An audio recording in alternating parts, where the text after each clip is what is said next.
Mayong hapon sa imo karon. Ayong hapon sad, Idol Senator Rapi Tulfo. May kay kabalo ka mo Bisaya, Idol. Marunong ako magbisaya pero hindi ganun karami akong alam. Yung vocabulary ko hindi ganun kalawak. Although nakakaintindi ako ng malawak, pero yung kapag salita, konti lang. May noon, Idol, para makasinabot patag gamay ba? Sa man imo ngalan? Ginail Carbonilla Sol ang ilang palayaw sa ako, Idol. May balo ka mag-Tagalog. Medyo kabalo po gamay, Idol, baligdos.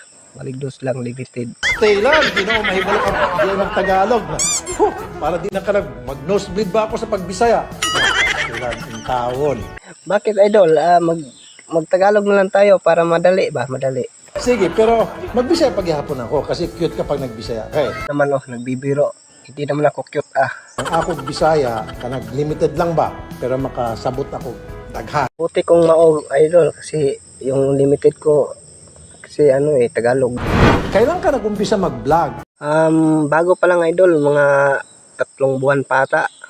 Tapos, yung followers ko, dun sa una kong Facebook, nasa 1,000 plus. Tapos yun sa YouTube ko, 2 subscriber pa lang, Idol.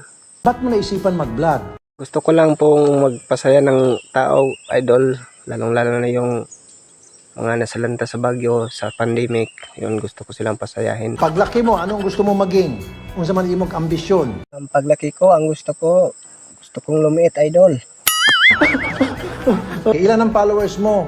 Yung followers ko sa una kong Facebook account, Idol, nasa 1K plus. At sa pangalawa kong account, nasa 70 plus followers. At sa YouTube ko, 2 subscriber lang, Idol. Gawin natin yung 100,000.